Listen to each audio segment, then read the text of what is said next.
Hey, experts listeners. I want to key you into something that we do very special here at Ops Experts Club, and that's a masterclass. We have a free masterclass called Foundations That Scale. And the great thing about this masterclass is it's for operation professionals who are growing businesses. One of the most dangerous things you can do as an operator is grow businesses on a foundations that's not stable. So in this particular masterclass, we take apart all of the inside pieces of your team, your tech, and how they're using time. And we make sure that you're building on a foundation that's stable. So if you want to check out a great masterclass completely for free, go to foundationsthatscale.com. We'll see you there. Welcome to the Ops Experts Club with Aaron, Taryn, and Savannah. This podcast will take you behind the scenes of some of the finer details of multi-million-dollar companies. These ops experts have dealt with operations for scaling companies and well-established businesses with anywhere from small to large teams. If you've ever been deep into the details of a major company, then you know how much it takes, and these conversations are just for you. Welcome to the Ops Experts Club podcast. Yes, Taryn Turner, Ops Experts Club. Good to see you, man. How are things? It's going well. I hope you have some things hot off the ops for us today to discuss, because I am so excited to be here. I thought you could say I'm opsless. I'm opsless. So you tell me what we're going to talk about. Man, but you did get back from a vacation pretty recently. Good vacation, warm, sunny, some Mexican delights, I heard. Tacos. Yeah. Oh, yeah. Always good to get away in November. Somewhere warm. Man.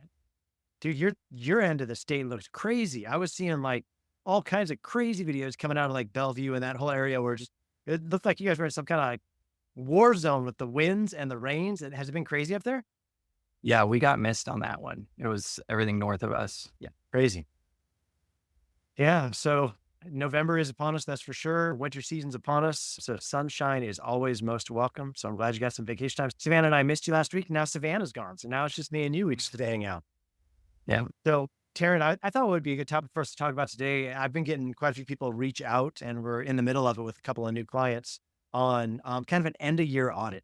As we come to the end of quarter four, things start slowing down for people, for a lot of folks, and kind of quiet out with the holidays. And it's a good time to take like an internal climate check as we come into quarter one. Even quarter one for a lot of folks is a little bit slower than the rest of the year, and so a lot of folks want to take the time to kind of do an audit. How are my people doing? Where are my people at? And we created a tool and we actually go into depth on it at the Ops Experts Academy. So if anybody is ever looking for education on maybe something to put your people through, maybe to put yourself through, just to give you level 1, level 2, level 3 training on how to run things from an operations perspective, especially for online entrepreneurs, Ops Experts Academy is something we put together, and we're pretty proud about how it's turned out.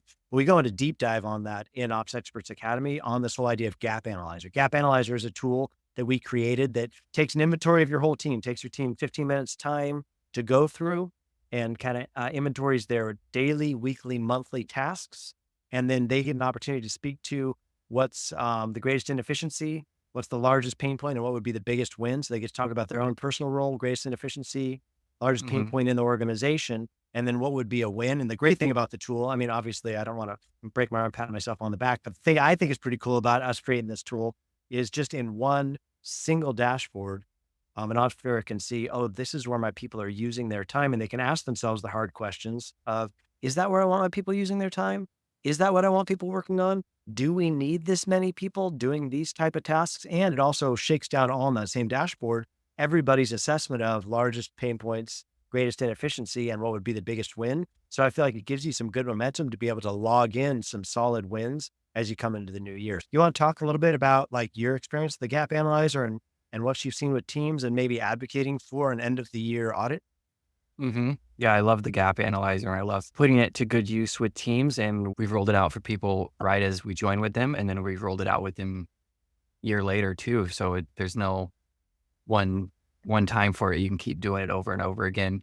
You can see how you are in alignment where you were. But the great thing about the Gap is it's very role specific. So it's how are you as a person in this role spending your time daily, weekly, monthly, and that person could leave the next week and you now have a nice list of everything that they're doing throughout their time. And you can take that many different directions. You can use that as a template for your job description to fill the role. You can use that as a starting point for shedding some of the things they probably shouldn't be responsible for, or maybe they were doing too many roles. You're a young company, you've got one person doing 3 different roles, and you want to kind of pull that apart as you grow.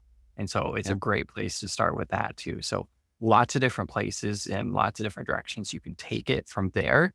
Just getting it done too, as simple as 15 minutes is one person's time. And after that, it's just amazing what you can do with it. I think that you'd be surprised. Like if you're listening to the show, a lot of times people that are listening, you don't know what you don't know, right? A lot of people that haven't worked for a ton of different people, they've worked for maybe one or two or three in their career. The nice thing about being ops experts is we're under the hood of so many different businesses, right? So we see everybody's dirty laundry, right? We see all the things that nobody wants to talk about, all the thing nobody comes on a podcast and wants to disclose. But really, like you would be surprised, those of you who are listening, how many people don't have clear KPIs for roles of people that work for them. And on top of that, like not only do they not have key performance indicators, but they don't have solid job descriptions, or maybe the job descriptions they did have are old, right? They haven't been refined over the years, and therefore you don't have solid KPIs. But EOS would say, Operating System, the book Traction by Gino Wickman, would say any organization should have an org chart with 3 to 5 KPIs that you know exactly what the metrics are for the individual that is working for you. Well, the way you get to that is asking yourself, well, what do the people do that are working for me? And so it's nice to have a tool like this that inventories it for you. And then, like Terrence said, that you can take the next click. EOS has a tool called Delegate Elevate. It's free online. If you want it from us, and we're welcome to reach out to us for it, drop it on any of the socials, Delegate Elevate. We'll send you our version of the tool. But that you can take the gap analyzer, this inventory of roles that people are doing on the daily, weekly, monthly, and then pull it into this tool by EOS called Delegate and Elevate that identifies what's the highest level of brilliance, what's the best bang for the buck that I can get out of my people. What do they love doing and are excellent at doing? That's the top quadrant. The next quadrant over is what are they good at doing and they like doing it. And then the next quadrant down is what do they not like doing, but they're still good at it, right? Because there's always still that part of the job, right? Where maybe you don't love doing this, but you are still the best gifted to do it. And then the final quadrant in the Delegate Elevate tool is what do I not like and I'm not good at? And so what you do is you go through the gap analyzer's inventory of all the roles and responsibilities, shuffle them down into one of those 4 quadrants. And then from there, it educates you on, okay, great. So how do I get more time out of my best players? I'm going to delegate down the things that they don't want to be doing, or maybe doesn't require their brilliance anymore, or maybe they never felt good at these things anyway. How do we delegate those things down, create more bandwidth in their day to be able to elevate up into the things they love doing and are great at doing? And then from there, from that Delegate Elevate sheet, then go to a job description, So we have job description templates, and we'll literally just type in all those things that they say they're doing, drop them into the job description. And then from there, ask ourselves, okay, what are the 3 to 5 things that these people do best that should then become their KPIs? So I think that, it's a great cadence when it comes to, I'm auditing my people. Do I want people to be doing this much with their time? And then how do I shake it down to this is a solid job description. This is the scope of your work. And then from there, these are the 3 to 5 KPIs that I'm going to hold you accountable for every quarter when we do quarterly evals. The gap analyzer is very role specific. Once you get to Delegate and Elevate, you're very people specific at that point. It's a very subjective exercise to go through. It's going to be different with everybody. You're not judging them on the role, you're judging them as a person and their skill set and what they've been tasked to do. So don't expect everybody's results to be the same. If you have people doing the same job, if you've got sales team members, some people might really love the reporting part of it. Some people might not love the reporting part of it. That's totally fine. It's all about just how do you get your people in that sweet spot to where they're psyched to start work every day and they're psyched to finish work every day and they're psyched to come back the next day and get to do what they love. Getting to spend at least 80% of what they love every day, because it's hard to get 100% of what you love. We all have to do emails, meetings, comms. Sometimes there is still just that fluff that floats around, but getting people to that 80% sweet spot is really great. I think, Taryn, it really does well for us to speak to. There are a lot of people that we come into contact with, operators that reach out, people that are our clients who don't have the best culture. When it comes to their team, the culture's not good. And a lot of times you talk to the visionary and he's like, my culture's great. Or she's like, everybody loves working here. But like when you get into the underbelly of the thing, you start realizing that that's not completely true. And then a lot of times the visionary is like, well, what do I do with that? Because typically a visionary isn't super people focused. I've found like the visionary's out there, like sharp end of the spear, selling the thing, like knocking down the business. And then he needs the worker bees to get behind him to help with the lift, or behind her to help with the lift. But they're not Mhm. super good all the time at creating culture. What I found is what Taryn just said there is the gold. Like they have people start reading books, or they start watching videos, or they start doing some like fluff to try and increase culture. And that stuff can be a good ad maybe, but I would say all those are just like additions. Like the main meat and potatoes is, how do I create good culture in my business? Keep people happy with what they're doing, right? Like you want them to stay in the zone of happy with what they're doing 80% of the time. Like, and the only way you can do that is by getting really clear on, well, what is taking their time? And are they doing things that they really like to do? And if not, like EOS would say, right seat on the bus, right? Sometimes you have people that are a great cultural fit, right? They understand your message. They're raving fans. They really, that maybe that's how you picked them up. They were one of your best clients, or somebody that really liked your work. You pick them up, you hire them on.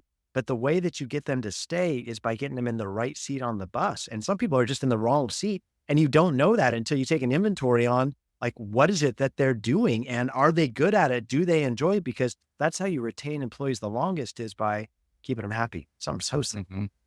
Oh yeah, for sure. And it's just hard because it can be challenging to gauge that as a scorecard metric. How happy are my employees? And we've done, ENPS scores and yeah.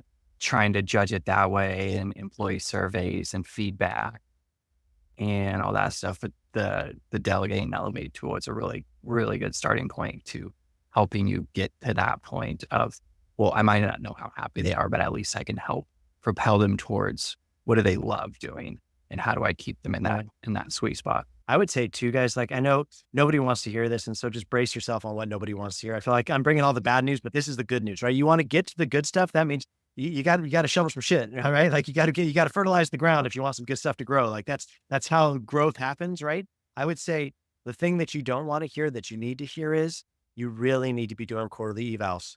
Like you really need to be doing those. You have to be getting a climate check on your people on a quarterly basis. Cause otherwise, so you checked in with them last year, they were happy. Well, man, it's been freaking 11 months. Guess what? By the time you come to your next annual eval, that's a lot of time for somebody to grow unhappy with what they're doing. Like if you're not checking in, and I don't mean like seeing them on meetings or bumping into them and saying, hey, how's your wife? Like, I think that's cool. That's great. Like people need those connections with visionary, and needs those times with their supervisors. But like, no, make the time. It doesn't have to be long. Spend a half hours, schedule out your half hour quarterly evals, and then just do the deal. EOS has got a great tool that's also free. You can find it online, called the 555. Like it's the framework. If you want our version, like we've created templates for all these things. If you want a template that would help with that, you can just let us drop in any of our socials, 555, and I'd love to get that to you. Quarterly eval though, that's very, very conversational. That's very, very easy to go through, but can plug directly into the back of all these things that we're talking about, right? Because you do gap analyzer to inventory. You do the delegate and elevate to determine what's highest level of brilliance. You shake that down into a job description with 3 to 5 KPIs, and then that rolls directly into quarterly evals of talking through those 3 to 5 KPIs and making sure that they're still living within the scope of their job description. So it gives you a touch base to figure out, are my people staying in the zone? Because like high achievers in your business, you're probably dumping crap on them all the time, right? Like people that are showing up strong, you're like, hey, will you just take that on? Hey, will you just do that for me? Hey, could you just stay? And pretty soon that person's load maybe has now lifted into a bunch of things that were never part of their original job description. And we have no check-ins on it except for once a year for an annual eval. Like it doesn't serve people well. Taryn, do you want to talk a little about 555s? I know we've rolled those out for clients quite a bit. I know you've had to lead those quite a bit. What are your thoughts on the 555? Yeah, I love the 555, and it's a great time to connect with people. It's a great time to give them an opportunity to share, discuss, ask questions. People love that you took the time to focus on them for a little bit, and that you care enough about them and their performance in the job. So just by offering it to people, it really makes them feel better about how they're showing up for work and how the company thinks of them. So right away, it's just a great tool. And I would say I've done it for other people, not being their direct report or their manager. Always give, if you've got it set up to where managers, directors, whatever is providing this for everybody under them, make sure there's something set up in place where they can submit feedback outside of that 555 as well if there's an issue with their direct report. Because I have had that happen where people talk to me about it because nobody ever asked them or gave them an opportunity. And it turns out they had a problem with the person who was doing their evaluation every quarter. They just never got an opportunity to tell anybody else, and they're not going to tell the person giving their evaluation. So yeah, just make sure there's something in place to where people can know that they can submit that feedback as well if they have an issue with the person who happens to be doing their evaluation. That's good. No, that's a good word. That's probably something people don't always think about. Are your supervisors good at supervising? And where do you get that kind of insights if you just keep a closed loop on supervisors do their people that they're working on that tee up underneath them? They do all their evals. Well, where's the opportunity for them to say, hey, I don't work really well with this person. And maybe it's not a problem with the work, or maybe it's a problem with the relationship and how they're being supervised. That's a really good one. I like that. So Gap Analyzer, if you're interested in that, gapanalyzer.com, you can check it out there, or Ops Experts Academy. We give that away to you. If you sign up to be part of the Ops Experts Academy, that's all there. 555 is free. You can reach out to that on socials. That's also a deep dive on that in the Academy. We take you deep on how to do quarterly evals, job descriptions, all those pieces are all part of it. All that's a deep dive that's handled in there. But I would say, as we come into quarter four, as we look towards quarter one, really be asking yourself, do I need this? Is this the key ratio of spending I need to be doing on internal staff to be able to keep things moving? I think that's always something to do. And it's not always just an opportunity to cut. It might just be an opportunity to shift. Maybe there are new options that have come up this past year that like this, there's probably somebody on your team that could be really good at, and then you could recruit for a lesser role, pay a lesser amount of money, swap that person over to doing this new thing you need to be done, because that excellent person has probably SOP'd out their tasks really well. That's part of that Delegate and Elevate. How do you get things off your plate? Create an SOP, a standard operating procedure that can be handed down. Then all you're going to do is quality control that, and then you're able to elevate up. So it could be an opportunity just to shuffle some people on your team, get some lesser expensive people doing existing roles, and then use somebody that's got your culture that can move into that new area of business. So it's just a good time, fourth quarter, to be asking yourselves the hard questions of, is my team happy? Is this the right blend of people? Are we still working on the right things? I think all those things are important. Well, it's called the Gap Analyzer, and I'd love to know your opinion. When going through the Gap Analyzer, what's a good metric or a good feeling for realizing you don't have enough players, finding the gaps and knowing, okay, we actually need to fill here? Yeah. I would say, so that what Taryn's referencing is, as everybody goes through it, it creates a graph for you on the tool where it'll show you how much of your team allocated time is broken up into 4 areas of business. We found most businesses have 4 areas of business: sales, marketing, customer experience, and operations. So their daily tasks, weekly tasks, monthly tasks need to fit into one of those 4 buckets. It'll then pull up a graph for you and show you where you have a lot of bandwidth being used or you have a little amount of bandwidth being used. We would call that a gap, So the tool actually shows you both. It shows you overlaps and gaps. To Taryn's question about gaps, I would say it kind of depends on the type of business that you've got and the way that you do things. For us, the Collab team, if you look at our gap analyzer, we're a little bit like poor, I would say, or have a gap when it comes to sales. But the reason for that has been, historically, most of our stuff comes from referral. So I don't have a sales team out on the front end that's daily knocking on doors trying to get us more work. Like 99% of the work Collab does is referral-based work, So that to me is a justify. I think we come in at like 5% or something like that on our gap analyzer of weekly hours allocated towards sales. I would say that's something I'm always keeping an eye on. A lot of sales comes through me. Like a lot of sales is energies that I'm doing, building relationships and then harvesting work out of those relationships. So I would say for our culture, I'm okay with that gap. But if like you are a SaaS product or you're selling an education-based product or you're doing all those different things, I would say a high ticket sale, you would need to make sure that your sales team actually has a pretty good sized piece of that pie because they're driving all of your revenue, And so for us on our gap analyzer, we have quite a bit of operations that realize. I think we're at like 55% operations, but we're an operations consulting firm. You know what I mean? So that's not surprising to me. A lot of what we do is ops, So I think it really depends on the kind of business you're in, but really asking yourself the question of, what is it that's most important to this business? And if this is a large selling culture, sales needs to be up and marketing that's feeding the sales, right? Because your salespeople can only eat what's been harvested by marketing, right? Marketing's out there knocking down new leads, pushing them to book a call. Then your salespeople are working those leads. So between sales and marketing, if you're that side of business, I'd say that's a much bigger piece than something like for a Collab team that's operations savvy. Other companies, maybe a lot of yours is in fulfillment. So customer support gets a lot of the pie because a lot of the hand holding, a lot of the delicate, like if you run a mastermind, probably a lot of your spread is going to be in customer support because you got a bunch of money out of them at the beginning, but now it's basically all fulfillment now. They bought into a complete fulfillment based program. So a lot of yours is going to be customer support. Taryn, in one of our accounts that we've been on lately, a question has been raised with end of year audit and this kind of thoughts is, are my products still relevant? And I think that that's really, in fact, we're actually in like I think two of our high level retainers right now are working through very, very similar questions on, hey, we've got this legacy product. We've always sold it this way. Is it getting tired? Is it getting should we give it some sort of facelift? Should we be thinking about as we come into the new year, just an audit on products? Do you want to talk about that just for a minute, maybe on end of year audit and considering your products? Yeah. I mean, I've seen it go both ways. You sunset the product or you facelift the product. And it's really about, is it still relevant in the marketplace? Is there still a space for it? Have more products come up in this exact area? Maybe you were the first one who came up with it 5 years ago, but since then, how many alternative products are there? So kind of doing a research analysis on, are people getting the same thing somewhere else? If then is the market still there?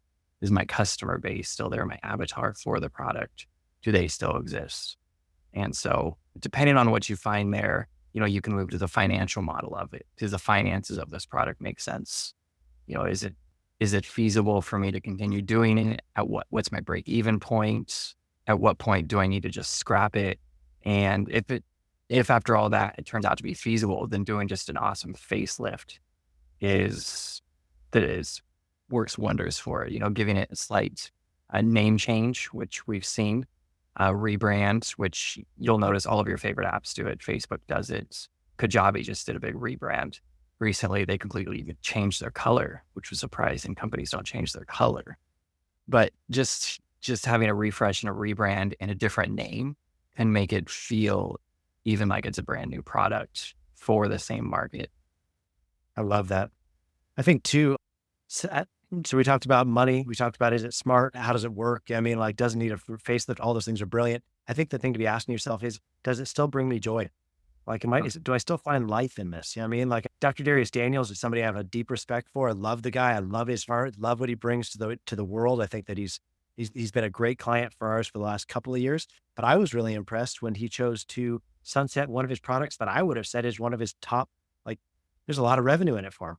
It's a high price point, but he's just honestly, I just don't enjoy doing that. That's not what I want. So I think really asking yourself, that's the beauty of being an entrepreneur, is create a life that you want with what you sell. But if you're selling a bunch of things and have to fulfill a bunch of things that you're not happy fulfilling, it might be time to think about sunsetting that, even if it's been a great product, even if lots of people have enjoyed it. If you're not enjoying it, then ask yourself, do I want to keep doing it? Or is this a part of the business that I could split off?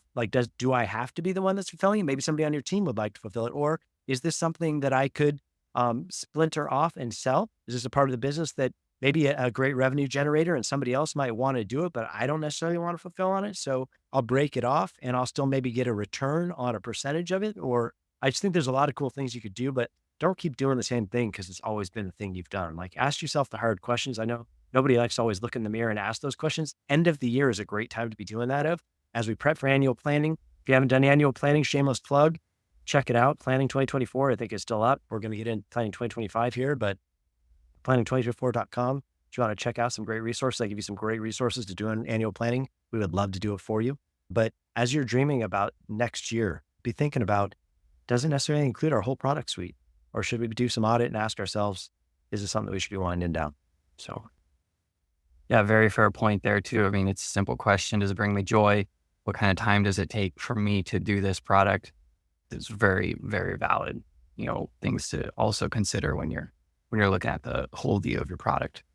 Well, Turner, it's excellent to be with you. So appreciate you, appreciate everything you bring to the Collab team. I appreciate our listeners.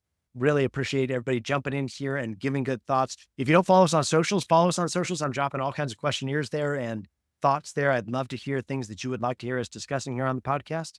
Otherwise, Ops Experts. Thanks so much for turning up, and I hope Yes. everybody enjoys Thanksgiving and has a great Thanksgiving holiday. Yes. Thank you so much, everybody. We'll see you next time. See you next time. Thank you for tuning in to the Ops Experts Club podcast. New episodes available every week on Spotify, iTunes, and everywhere you listen to podcasts. If you're curious about how some of the biggest names in entrepreneurship have scaled their businesses to the next level, check out some of our best content on this topic by going to foundationsthatscale.com. You can find the link in our bio and do your part to improve as an ops expert.